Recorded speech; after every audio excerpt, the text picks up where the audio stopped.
Donc aujourd'hui, il n'y a plus matière à débat. Le peuple élu, le peuple de l'Éternel de Nzambé, c'est le peuple bantou, le peuple africain bantou précisément. Et eh bien, le Seigneur va le prouver. Il va le prouver. Il est bien placé pour le faire. Il va prouver que vous êtes mes élus, vous les bantous. Déjà, euh, simplement dit, quand vous regardez un peu la terre entière, on peut dire la moitié des richesses continentales, disons la moitié des richesses du sous-sol du monde entier, hein, la moitié des richesses minières du monde entier se trouve en Afrique bantou. La moitié des richesses minières du monde entier se trouve en Afrique bantou. Donc nous sommes le cœur de l'univers. C'est nous le cœur de l'univers, l'Afrique bantou. Et donc l'Afrique bantou a été opprimée, oppressée pendant des siècles, et le temps de l'oppression arrive à sa fin. Voilà, le temps de l'oppression arrive à sa fin. Le Seigneur nous a punis pendant des siècles pour notre désobéissance, notre têtutesse, et maintenant il est en train de nous rétablir. Un des premiers signaux, c'était le fait que durant la crise du coronavirus, l'Afrique n'a pas été touchée. On a essayé de faire du forcing ici, dans les pays africains, en disant que non, on voit ça, voici, il y a voilà, l'hécatombe en Afrique, etc. Quand tu mettais un journal, oh, l'Afrique n'est pas épargnée, le deuxième vague meurtrière, tu mets France 24, tu écoutes, oh, troisième vague meurtrière au Congo, deuxième vague meurtrière en Côte d'Ivoire, tout ça c'était des mensonges, il n'y avait aucune vague meurtrière, c'était des mensonges.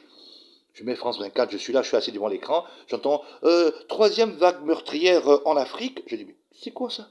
Où il y a une vague meurtrière en Afrique? Moi je sors, je me balade dans la rue, les gens se saluent, s'embrassent, etc. Vraiment, c'était simplement du forcing, il n'y avait rien du tout. Donc l'Afrique n'a pas été frappée comme le reste du monde entier. C'est un signal, c'est un signe. Et vous allez voir que de plus en plus, les pays occidentaux vont subir les conséquences de leur méchanceté à l'égard de l'Afrique. Ils vont payer. C'est clair, c'est pas de la haine, c'est la justice. Ils vont payer. Vous savez qu'en ce moment, en France, ça brûle.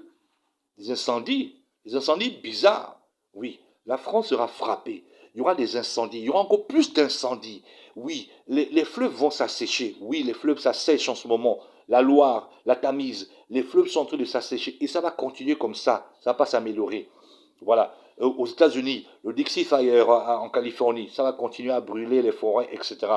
Bref, les pays qui ont participé au massacre des Africains, qui ont participé au génocide des Africains, qui ont participé à la colonisation, à l'esclavage, ces pays-là seront frappés. Ils vont être abaissés, ils vont être réduits à rien du tout. La pauvreté se répand en Amérique. Renseignez-vous, la pauvreté se répand sérieusement en Amérique. Il y a des Américains de plus en plus qui sont dans la rue, qui ont du mal à manger. En Europe aussi, le niveau de vie baisse. Et oui, c'est ce qui a été prévu par le Seigneur. Le temps du jugement d'Édom est arrivé. Édom, c'est qui? Le Dieu rouge.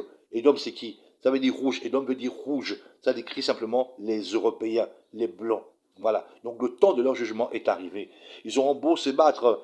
Oui, même si cet été ils réussissent à éteindre, l'été suivant, ce sera pire. L'été de l'année prochaine, ce sera pire. Voilà, ce sera pire. Et ça va empirer. Les fleuves vont s'assécher. Oui.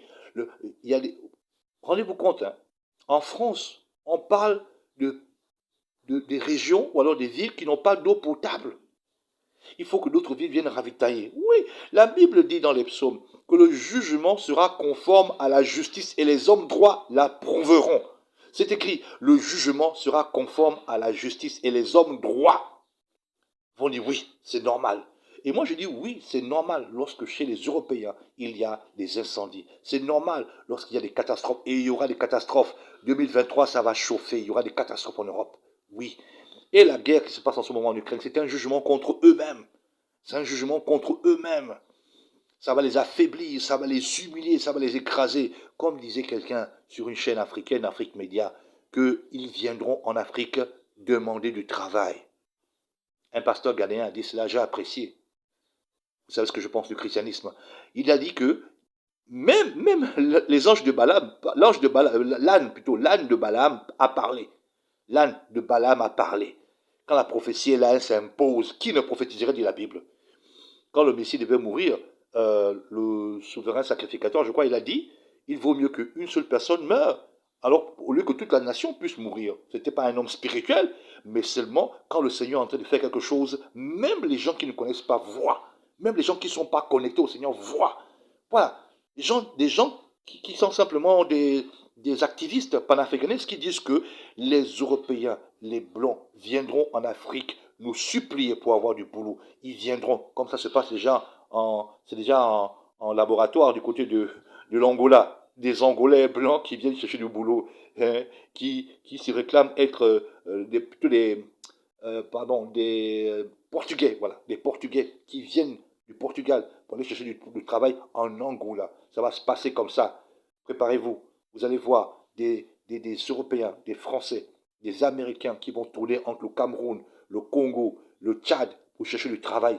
Parce qu'ils vont être frappés. Les jugements vont s'abattre sur eux. Il y aura des maladies qui vont les toucher. L'Afrique ne sera pas touchée. Non, rien du tout. Les incendies vont se multiplier, les tremblements de terre vont se multiplier. Voilà, la famine va augmenter, ça va arriver. Le pays de l'Éternel ne sera pas touché. Voilà. C'est ce qui provoquera même qu'ils vont devoir se résoudre à nous attaquer. Soyez vigilants, peuple élu du Seigneur, et revenez au commandement du Tata Nzambe, le Créateur du ciel et de la terre.